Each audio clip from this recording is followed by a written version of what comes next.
Bismillahirrahmanirrahim. Assalamualaikum warahmatullahi wabarakatuh. Anak-anakku sekalian yang saya banggakan, apa kabar semuanya? Semoga semua sekeluarga di rumah senantiasa sehat walafiat tanpa kurang suatu apapun. Anak-anakku, seyogianya kegiatan MPLS ini dilaksanakan secara tatap muka. Akan tetapi karena situasi kondisi di kota kabupaten kita menjadi level orange atau merah, maka dari gubernur mengeluarkan instruksi bahwa kegiatan belajar dilaksanakan secara daring atau full online. Sebelum ke materi, perkenalkan, nama saya Ismail Marzuki SPD, mengampu mata pelajaran bahasa Inggris. Kebetulan diberi tugas tambahan sebagai wakil kepala sekolah bidang akademik atau kurikulum. Baiklah, selanjutnya kita ke materi. Baiklah, sekarang kita ke latar belakang materi. Di sini di MPLS, materi saya adalah yang tercetak merah.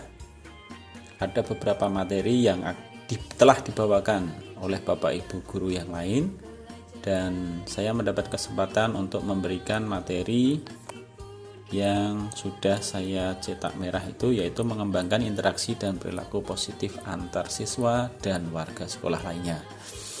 Baiklah, sebelum masuk ke materi, kita mengenal dulu latar belakangnya. Interaksi positif itu dilatar belakangi dari apa? Ternyata di sini ada pendidikan karakter. Nah, apa manfaatnya? Manfaatnya adalah pendidikan karakter menjadikan individu yang maju, mandiri, dan kokoh dalam menggenggam prinsip.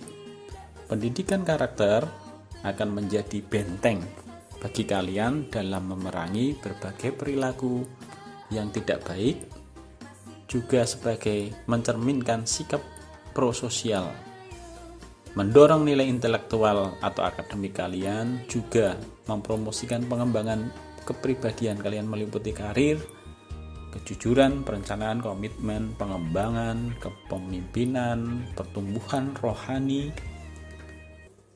dan lain-lain. Juga sebagai pendorong tanggung jawab kalian sebagai warga negara, meliputi layanan dan kesukarelaan, tindakan politik, tindakan keberlanjutan, dan keterlibatan warga negara. Nah, di sini tentunya di sekolah maupun di rumah kita perlu membiasakan atau membudayakan 5S. Nah, apa itu 5S? Kita lanjut ke slide berikutnya. Sebelum lanjut, saya tanya dulu nih, sudah makan atau belum?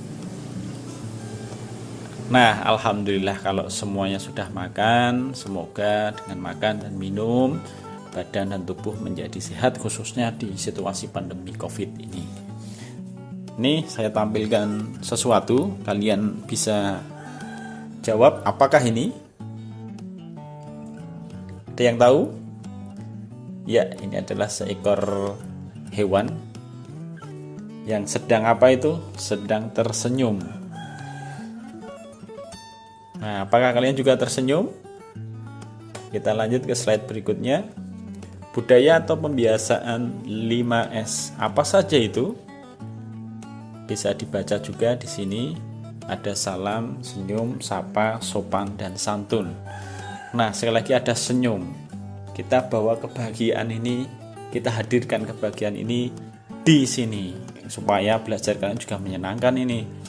Ayo semuanya senyum dulu. Ayo guyu. Senyum itu kan sedekah. Oke, lanjut. Ada yang tahu bahasa Inggrisnya dari 5S tadi? Ya, sambil belajar bahasa Inggris juga nggak apa-apa. Senyum, smile. Salam, sapa, greeting. Kalau salam perpisahan, parting. Sopan, respectful, santun, manner, di sikap perilaku. Budaya 5S di sekolah. 1. Salam, menghormati orang yang lebih tua dan teman sebaya. 2. Sopan, Angkat tanganmu sebelum berbicara di dalam kelas. Ini sopan, contoh sopan. Tunjuk jari, bukan tunjuk jari ya, ngangkat tangan. 3. Santun, menjadi anak yang baik. 4. Senyum, jadi tersenyum saat bertemu orang yang dikenal. Tapi kalau nggak kenal ya jangan senyum-senyum terus gitu kan, nanti dikira. Yang terakhir adalah 5 adalah sapa, saling sapa bila bertemu orang yang dikenal. Sapa.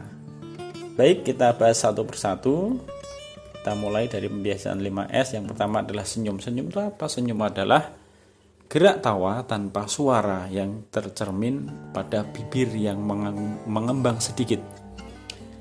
Pak, kalau senyumnya lebar sekali dan bersuara, nah itu namanya tertawa, apalagi ngakak-ngakak, itu kan beda lagi gitu. Yang kedua adalah salam. Salam adalah pernyataan hormat, selamat, sejahtera, damai, tentram, yang digunakan untuk mengkomunikasikan rasa hormat kita atas kehadiran orang lain sebagai bentuk rasa perhatian kita kepada orang tersebut. Yang ketiga adalah sapa. Sapa secara sederhana memiliki makna kata-kata untuk menegur, ya, menyapa. Tegur sapa yang dilakukan dengan ramah yang kita ucapkan membuat suasana menjadi akrab dan hangat. Sebagai ilustrasi, menyapa ya, selamat pagi, hai, halo, selamat sore, apa kabar, dan seterusnya.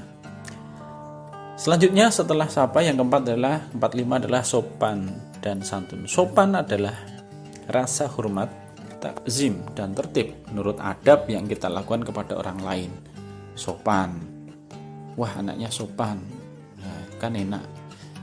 5. Santun, itu dalam kamus lengkap bahasa Indonesia, santun memiliki pengertian sangat sopan, lemah lembut, berbudi bahasa. Kalau bahasanya itu santun, nah berarti kan bahasanya itu baik, enak didengar. Lain kalau mengumpat dan seterusnya, itu kan pasti tidak santun, otomatis. Penuh rasa belas kasihan, suka menolong, berakhlak mulia. Dari pembiasaan 5S, maka memiliki tujuan. Apa saja tujuannya? Yang pertama adalah mengembangkan kepribadian baik peserta didik atau kalian, sehingga kalian memiliki rasa hormat dan belas kasih, suka menolong, sehingga akan tercipta lingkungan sekolah yang nyaman, harmonis, dan damai antar semua dari kalian dan antar warga sekolah. Jadi nyaman. Berikutnya, kalian dapat menggunakan bahasa yang sopan dan baik ketika berbicara dengan guru maupun teman-teman. Lebih percaya diri dan bertanggung jawab. Nah, dengan senyum, kalian diharapkan merasa lebih damai, senang dan gembira berada di lingkungan sekolah. Kalau senyum, ya normalnya orang kalau tersenyum itu pasti bahagia, nyaman, damai, senang, gembira. Berikutnya, dengan memberi salam akan mempererat tali persaudaraan antar warga sekolah, antar peserta didik. Ketika mengucapkan salam dengan ikhlas tulus, maka suasana lingkungan sekolah akan menjadi cair dan merasa semua bersaudara dalam kehangatan. Yang terakhir, dengan menyapa akan dapat memudahkan siapa saja untuk saling akrab, mudah bergaul, bisa saling berkontak dan berinteraksi. Baiklah, selanjutnya masuk ke bab pengenalan etika pergaulan antar peserta didik dan dengan guru dan tenaga pendidikan. Di sini dari sudut kajian psikologis, pergaulan itu dipandang sebagai wahana untuk mewujudkan atau memenuhi kebutuhan insan manusia, yaitu kebutuhan sosial seperti pengakuan sosial, need for affiliation, kebutuhan akan keterikatan, persaudaraan dan cinta kasih, belongings and love needs. Yang ketiga, kebutuhan akan rasa aman, perlindungan, safety needs, rasa aman. Yang keempat, kebutuhan akan kebebasan, independence. Terakhir, kebutuhan akan harga diri, hasrat untuk dihargai orang lain, self-esteem needs. Nah, bagaimana bentuk pergaulan kalian saat ini? Kalian masa remaja ini. Yang pertama tentunya pergaulan persahabatan, memiliki teman, kawan. Pergaulan ini sifat hubungannya hanya sebatas berteman yang didasari adanya kesamaan di antara kalian. Contohnya kesamaan sekolah, sekolahnya SD-nya sama, TK-nya sama, atau SMP-nya sama. Kemudian agama, ke masjid bareng, atau yang non-muslim mungkin ke gereja bareng, dan seterusnya. Ada hobi, jadi kawan hobi main bola, kawan main bulu tangkis, mancing, dan seterusnya. Tempat tinggal, pekerjaan, dan latar belakang status ekonomi sosial. Yang kedua ada pergaulan percintaan. Di masa-masa kalian ini, mulai remaja ini ditandai dengan mulai matangnya atau terjadi perubahan fungsional organ-organ reproduksi dan postur tubuh. Nah, perubahan-perubahan itu dapat menimbulkan rasa tertarik pada lawan jenis. Pada masa-masa ini biasanya kalian itu senang berhias diri, menyusun dan mengarang puisi-puisi cinta, mendengarkan lagu-lagu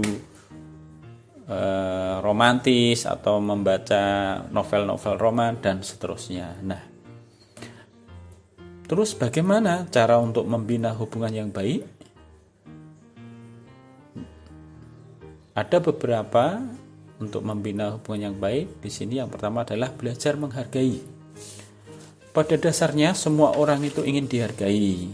Jadi tidak peduli apakah ia orang berpangkat atau tidak, orang miskin atau kaya, sesama agama atau tidak seagama, sesama suku atau tidak sesama suku, semuanya ingin dihargai secara proporsional.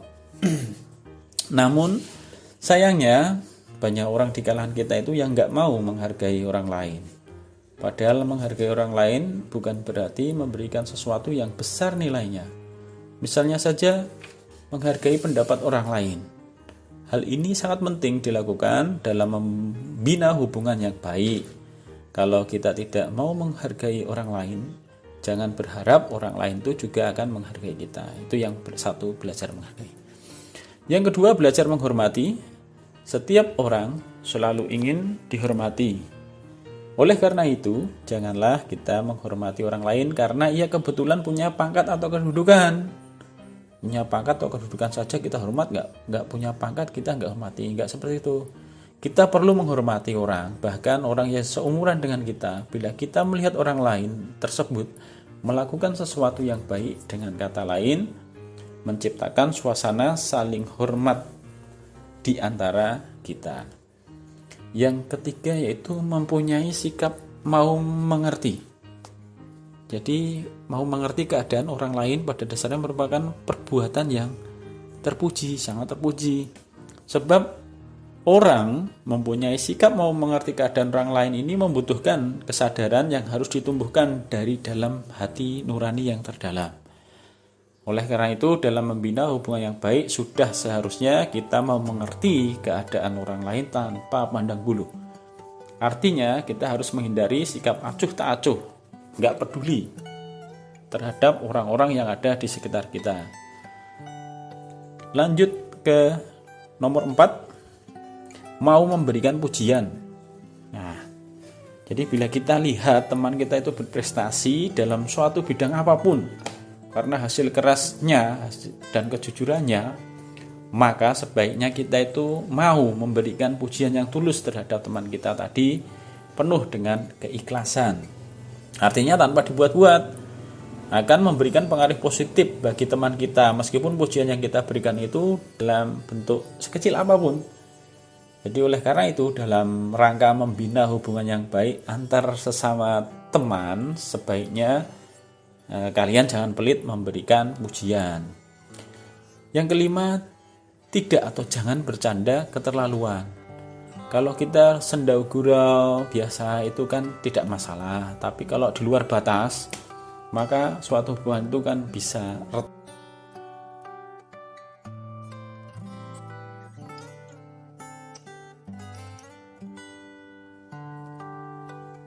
Yang keenam, hal yang dapat menjaga persahabatan adalah menjadi pendengar baik dan saling menghormati satu sama lain.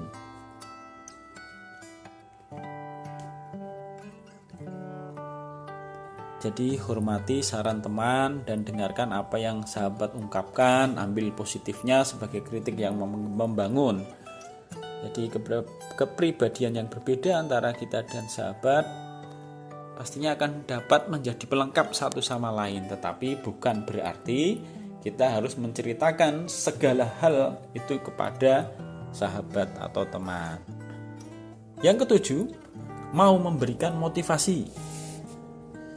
Jadi perjalanan hidup seseorang itu tidak selamanya berjalan mulus. Artinya ada kalanya teman kita mengalami masalah atau kita yang mengalami masalah. Jadi contohnya patah semangat atau putus asa dan lain sebagainya, sehingga teman kita itu kehilangan semangat, malas atau tidak bergairah.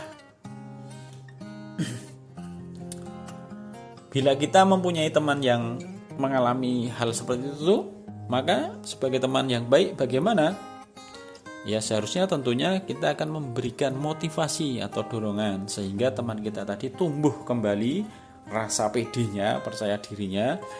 Oleh karena itu dalam membina hubungan yang baik, sebaiknya kita harus pandai-pandai memberikan motivasi khususnya terhadap teman yang sedang mengalami suatu masalah. Lanjut, yang ke-8, jangan pernah mengkhianati kepercayaan sahabat kita. Percayalah, ketika kita mengkhianati sebuah persahabatan, maka tidak akan mendapatkan sahabat terbaik lagi. Jadi beri dukungan ketika sahabat kita sukses dan selalu mengagumi prestasinya.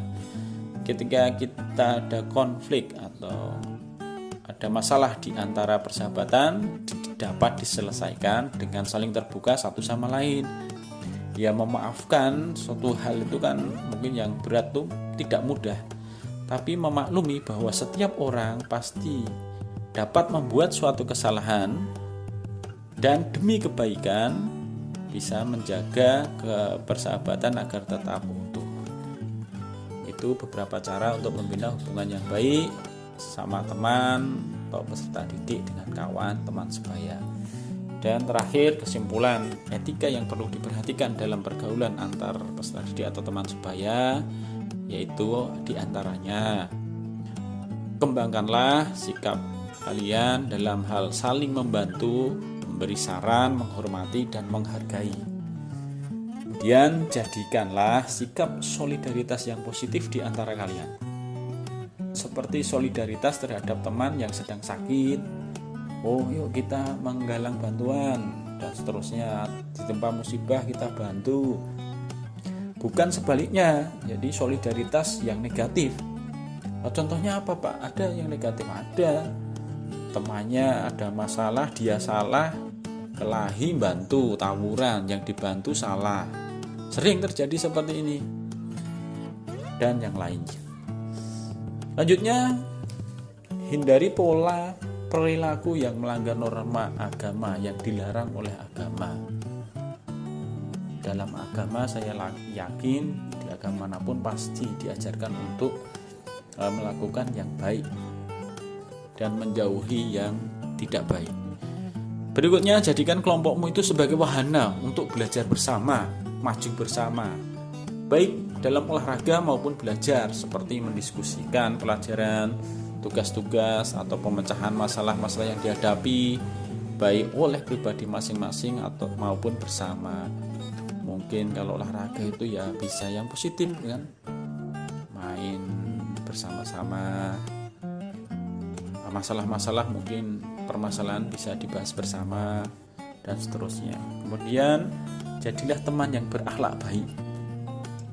Pasti teman itu akan memilih teman yang berakhlak baik, tapi mulailah dari dirimu sendiri untuk berakhlak baik, sehingga kamu juga bisa mendapatkan teman yang berakhlak baik. Ketika semuanya berakhlak baik, maka semuanya enak bisa berteman, termasuk memiliki semangat belajar yang tinggi. Semuanya memiliki semangat belajar yang tinggi sehingga semuanya menjadi semangat menjadi pribadi yang unggul kan, semangatnya luar biasa. Demikian pemaparan materi yang bisa saya sampaikan.